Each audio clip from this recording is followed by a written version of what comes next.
दर्पणदर्पविनाशकलिङ्गं तत्प्रणमामि सदा शिवलिङ्गम्।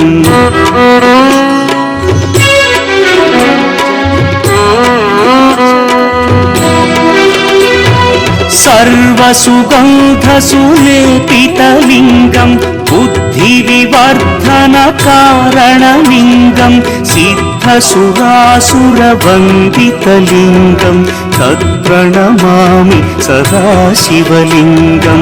कनकमहामणिभूषितलिङ्गं फणिपतिवेष्टितशोभितलिङ्गम्।